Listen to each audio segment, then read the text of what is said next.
The land had been in my family for 3 generations, 250 acres of rolling pasture land, oak groves, and a creek that cut through the middle like a vein of silver.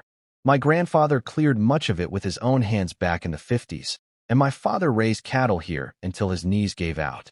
For me, it wasn't just dirt and grass. It was roots, history, and the closest thing to peace a man could ask for. I'd built my home on the far edge, where the pastures dipped into a valley, far away from the suburban sprawl creeping outward from town. For years, it felt like I'd found sanctuary. Then the homeowners association arrived. To be precise, it wasn't my land that had an HOA. It was the shiny new subdivision that had sprouted up on the northern ridge, just beyond my fence line. A developer bought 50 acres, threw up rows of cookie-cutter houses, and christened the neighborhood Maple Ridge Estates. Along with the vinyl siding and postage stamp lawns came the inevitable HOA, bylaws, committees, newsletters, and of course, power-drunk board members. At the top of that hierarchy sat her. Her real name was Patricia Hensley, but everyone in Maple Ridge whispered Karen under their breath. She had the look-down pat, highlighted bob haircut, oversized sunglasses, and a perpetual sneer that suggested the world was constantly failing to live up to her standards. I had the misfortune of living right next to her little fiefdom, which meant she considered my land part of her kingdom, even though it wasn't. At first, it was petty annoyances. Complaints that my pasture fence was unsightly. Demands that I do something about the smell when I spread manure for hay. Letters slipped in my mailbox saying my barn was a visual blight on her homeowner's views. I laughed it off. I didn't live under her HOA. She had no power here. But Karen wasn't the type to accept limits. One Saturday afternoon in late spring, I was fixing a section of fence down near the creek when I heard the rumble of engines. Not one or two, but several, echoing down the gravel road. I straightened, wiped the sweat from my brow, and saw something I'll never forget. A caravan of 7 charter buses turning onto my private driveway, dust pluming behind them like a stampede. "What the hell?" I muttered. Each bus was loaded with people, music blaring, windows down, bodies pressed against the glass, cheering like it was Mardi Gras. When the first bus pulled to a stop, doors hissed open, and a tidal wave of partiers poured out. Red Solo cups, coolers, speakers, even inflatable pool toys, like they were here for some kind of festival. I jogged up to the first group, waving my arms. "Hey, you're on private property. You can't just..." A tall guy in a tank top laughed and shoved a beer into my hand. "Chill, man. HOA lady said this was the party spot. Said you were cool with it." "What HOA lady?" I demanded, though I already knew the answer. "Patricia, I think. Short blonde lady. She rented the buses for us." He gestured back at the line of vehicles, where more people were spilling out onto my fields, hauling tents and grills. "Said you had tons of land just sitting here, and that you'd be a good neighbor and let us use it." I felt my stomach drop. Karen. She'd actually done it. Within 15 minutes, my pasture looked like a college tailgate gone nuclear. Music thundered from massive Bluetooth speakers. Cars that had followed the buses were parking on my grass. Someone set up a volleyball net between my oak trees. A group of women dragged coolers down toward the creek, shrieking with laughter. Beer cans popped open like gunfire. I waded through the chaos, shouting myself hoarse. "This is private property. Get out. You don't have permission." But they looked at me like I was the crazy one, because in their minds, the HOA queen had already given them the green light. By the time I called the sheriff, there had to be 400 people trampling my land.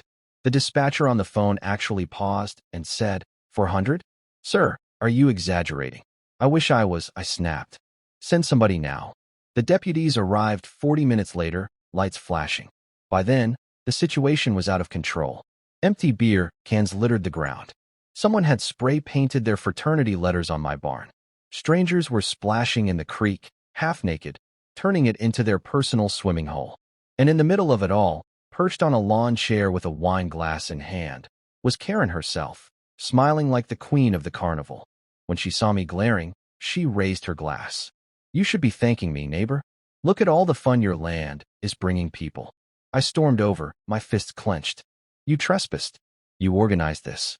You brought buses onto my property without asking me." Karen didn't flinch. She dabbed at her lips with a napkin and said, "Oh, don't be so uptight.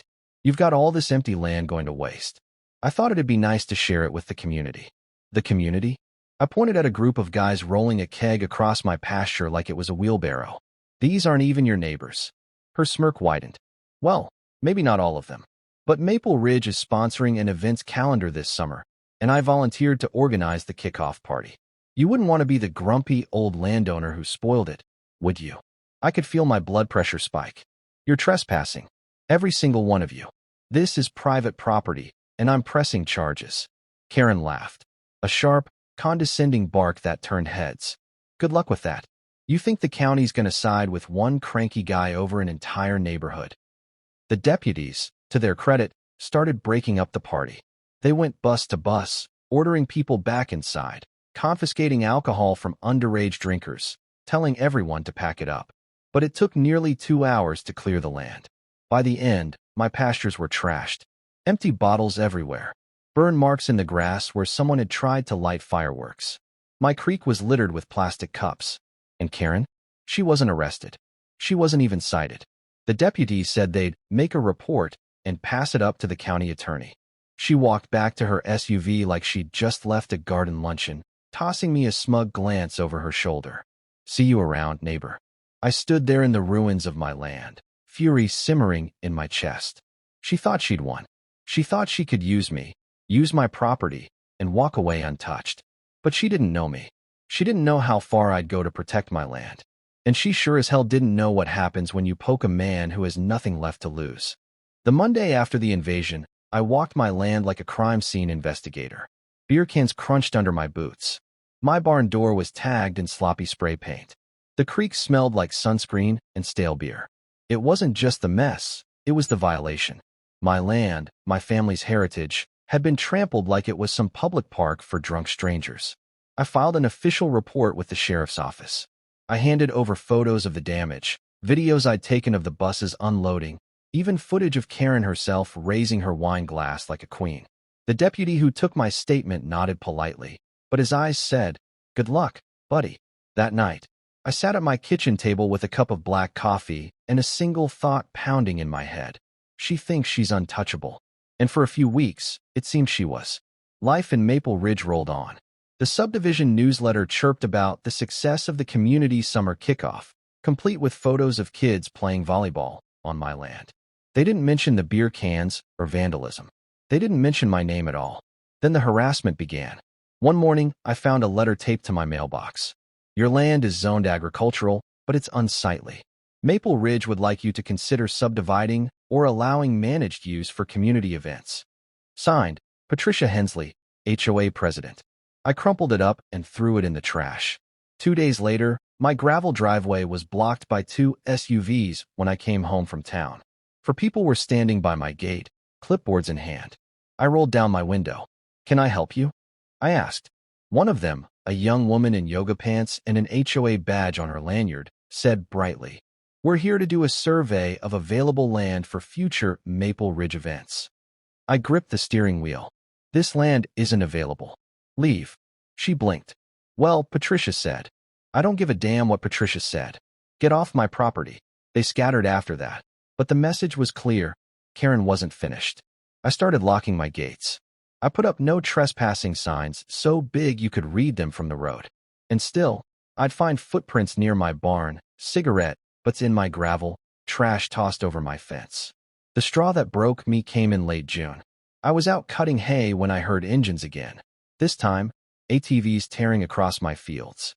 3 teenagers, laughing, whooping, ripping up my pasture like it was their personal playground. I chased them down in my truck, cornered them near the tree line.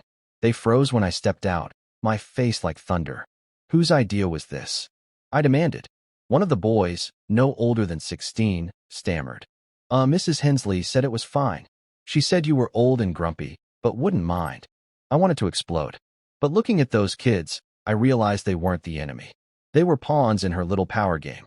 I sent them home with a warning. Then I drove straight to the county courthouse. If the sheriff's office wouldn't shut this down, maybe a judge would. The clerk at the courthouse raised her eyebrows when I explained the situation.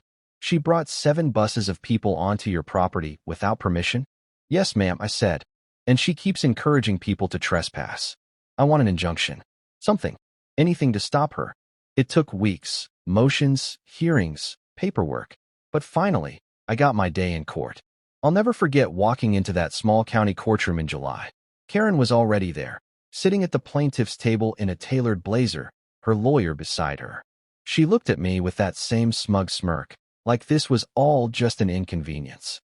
When the judge, an old silver-haired man named Judge Atkins, took the bench, he looked weary.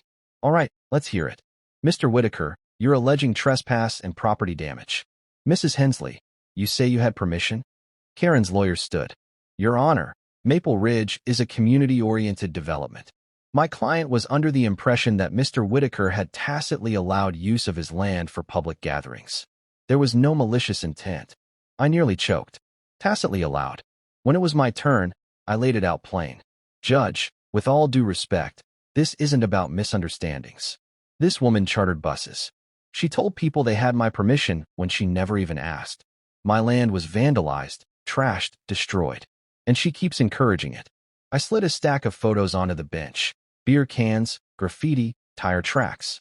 Judge Atkins flipped through them, his brows knitting tighter. Mrs. Hensley, is this accurate? Karen leaned forward with her best step-forward smile. Oh, come on, Your Honor. It was one party. Nobody was hurt. We were just trying to build community spirit. I snapped, louder than I intended. On my land. Without asking me, the judge rapped his gavel once. Order. Mr. Whitaker, calm yourself. Mrs. Hensley, this is serious. You cannot commandeer someone else's property for your social events. For the first time, I saw a flicker of unease cross Karen's face. Still, the hearing ended with just a warning. The judge issued a temporary injunction. No HOA events on my land. No organized trespassing. A small victory, but I could tell Karen didn't take it seriously. I was right. 2 weeks later, on the 4th of July, I woke to the crack of fireworks. My dog was barking like mad. I ran outside to see, God help me, another mob gathering on my land. This time it wasn't buses. It was caravans of cars and trucks, hundreds of them, pulling onto my pasture like it was a fairground. Music blasted. Fireworks streaked across the sky. In the middle of it, wearing a red, white, and blue sash, was Karen, hosting what she proudly announced as the Maple Ridge Independence Festival. I called the sheriff again.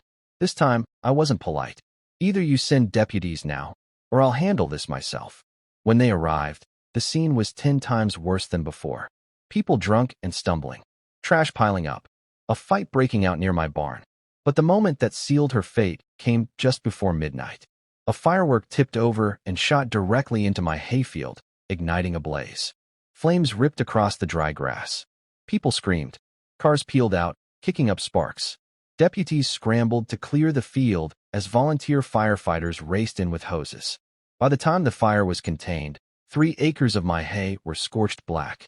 I stood there, watching smoke curl into the night sky, my fists trembling. Karen was arguing with a deputy, insisting it was just an accident, but her words fell flat against the charred ruin behind her. This time, there was no shrugging it off. This time, the county prosecutor got involved. And this time, Karen wasn't walking away untouched. The courtroom was packed the day the charges were read. Word had spread through town like wildfire. How the queen of Maple Ridge Estates, the woman who had tormented neighbors and strutted through grocery aisles like she owned them, was finally facing the music. I sat in the second row behind the prosecutor's table, hands folded tight, my jaw clenched. I'd fought hard for this. Months of documenting trespass, of being called a cranky loner by Karen's supporters, of repairing fences and hauling trash. But now, it wasn't just me versus her. Now it was the state of Tennessee versus Patricia Hensley. The charges were read aloud. Criminal trespass, destruction of property, reckless endangerment, contributing to the delinquency of minors. And, thanks to the hayfield fire, reckless arson. Each word landed like a hammer. Karen sat at the defense table in a powder blue suit, lips pursed, hair sprayed into perfection. But I could see the cracks, the tapping foot, the way she whispered too fast into her lawyer's ear. For once, the smirk was gone. The prosecutor, a sharp young woman named Angela Rodriguez, opened the case with a steady voice. This is not a matter of neighborhood disputes. This is a matter of a woman who abused her position of influence to orchestrate large-scale trespassing, repeatedly and willfully, onto land that did not belong to her. She endangered lives. She endangered property. And she did so with complete disregard for the law. She gestured toward me. You'll hear from Mr. Whitaker, whose land has been in his family for generations. You'll hear from deputies who responded to not one, but two mass gatherings organized by the defendant. And you'll see photographic and video evidence that speaks for itself. The courtroom was packed the day the charges were read. Word had spread through town like wildfire. How the Queen of Maple Ridge Estates, the woman who had tormented neighbors and strutted through grocery aisles like she owned them, was finally facing the music. I sat in the second row behind the prosecutor's table, hands folded tight, my jaw clenched. I'd fought hard for this. Months of documenting trespass, of being called a cranky loner by Karen's supporters, of repairing fences and hauling trash. But now, it wasn't just me versus her. Now it was the state of Tennessee versus Patricia Hensley. The charges were read aloud: criminal trespass, destruction of property, reckless endangerment, contributing to the delinquency of minors, and, thanks to the hayfield fire, reckless arson. Each word landed like a hammer. Karen sat at the defense table in a powder blue suit, lips pursed, hair sprayed into perfection. But I could see the cracks, the tapping foot, the way she whispered too fast into her lawyer's ear. For once, the smirk was gone. The prosecutor, a sharp young woman named Angela Rodriguez, opened the case with a steady voice. This is not a matter of neighborhood disputes. This is a matter of a woman who abused her position of influence to orchestrate large-scale trespassing, repeatedly and willfully, onto land that did not belong to her. She endangered lives. She endangered property. And she did so with complete disregard for the law. She gestured toward me. You'll hear from Mr. Whitaker, whose land has been in his family for generations. You'll hear from deputies who responded to not one, but two mass gatherings organized by the defendant. And you'll see photographic and video evidence that speaks for itself. Karen's lawyer countered with his syrupy drawl. Ladies and gentlemen, let's not exaggerate. My client is guilty of bad judgment at most. She sought to build community spirit. Yes, mistakes were made, but there was no malice, no criminal intent. To ruin her reputation, her life, over a few parties, that would be cruel. The trial stretched over 3 long days. On the stand, I told my story. How the buses came rolling in, how strangers vandalized my barn, how fireworks scorched my field. My voice shook more than I expected, but the jury's eyes stayed fixed on me. They understood. Deputies testified too. They described the chaos they'd walked into, the underage drinking, the fights, the sheer impossibility of controlling hundreds of trespassers on private land. One firefighter described the hay blaze, how close it came to spreading into the woods. But the most damning testimony came from the kids.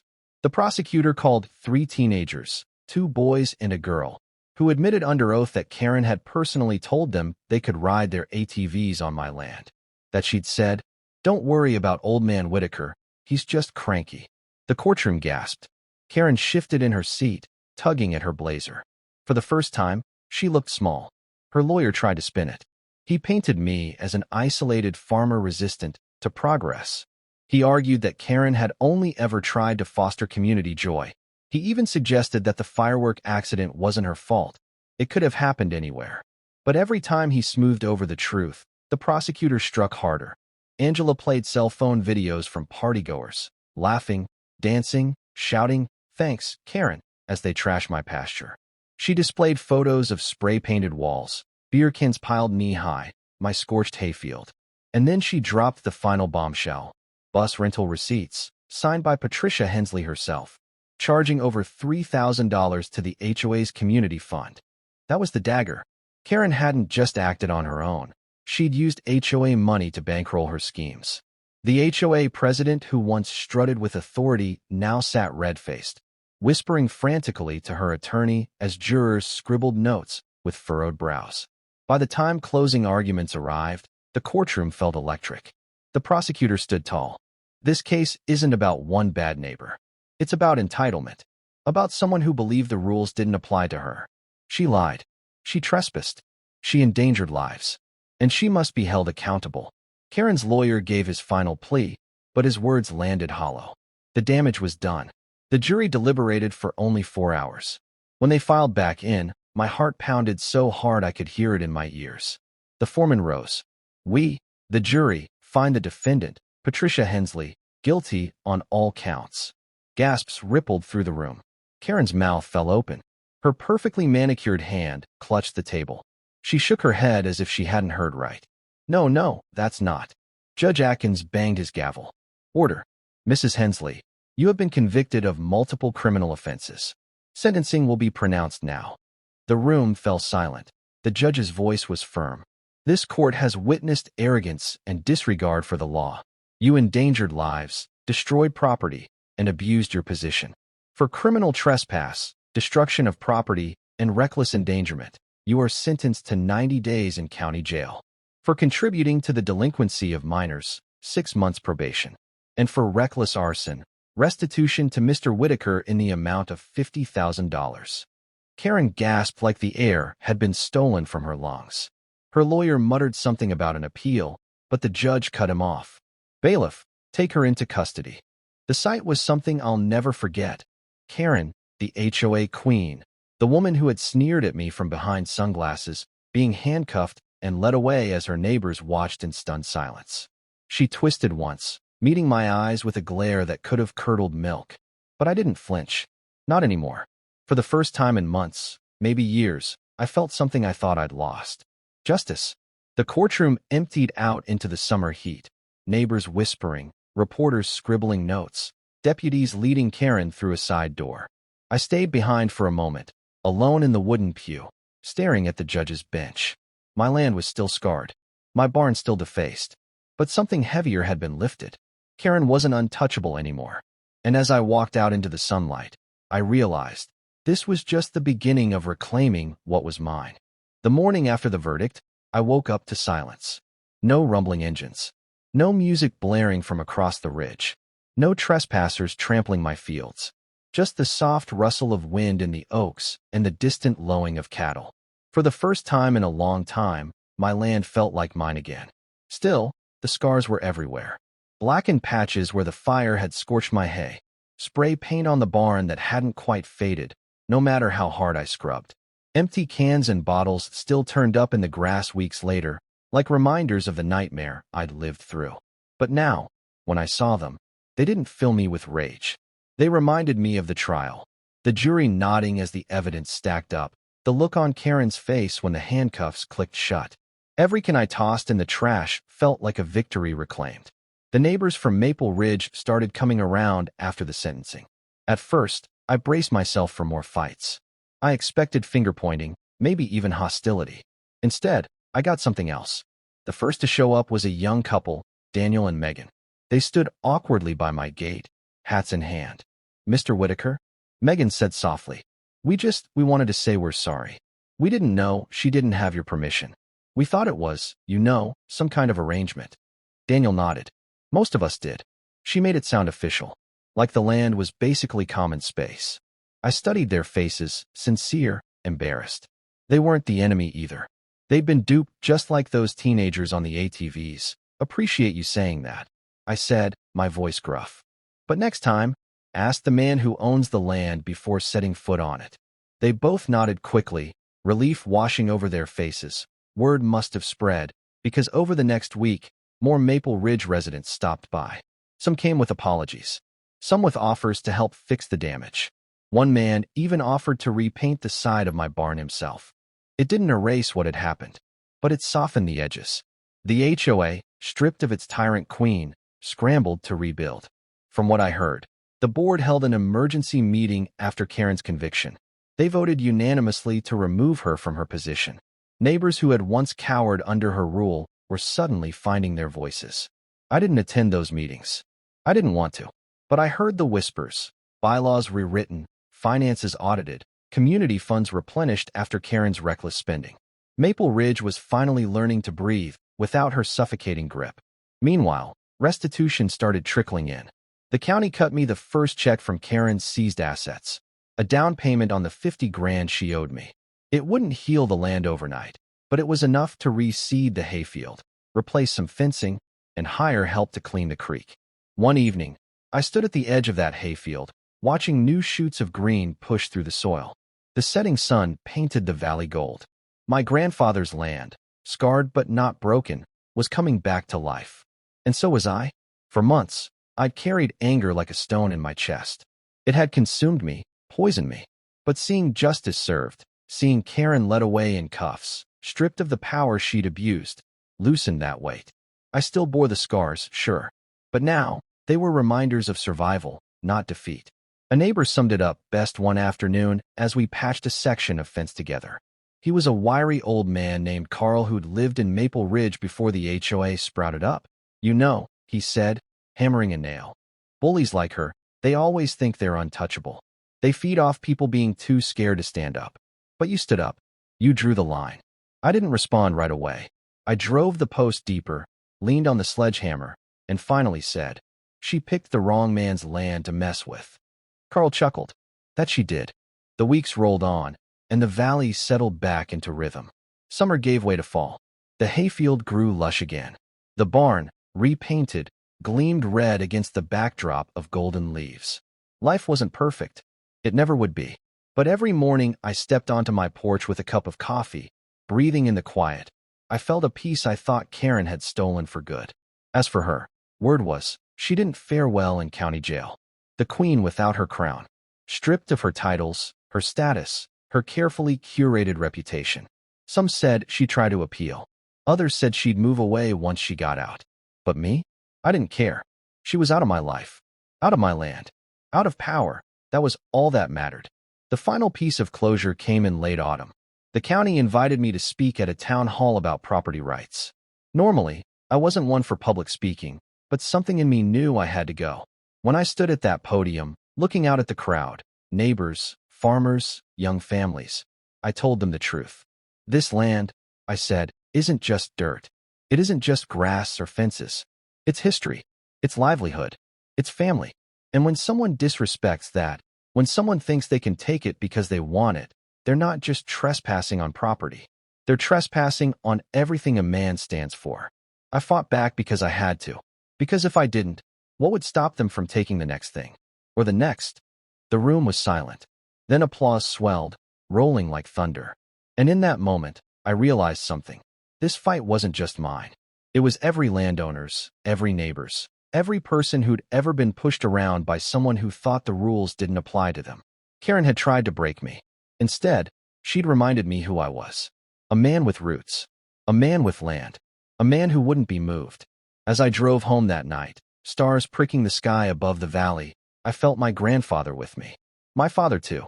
Their hands on my shoulder, their voices in the wind. The land was safe. The fight was won. And the story of Karen, the woman who thought she could send 7 buses of partiers onto my land and walk away, was finally over. She'd been slammed with charges. I'd been handed justice. And my land, our land, endured.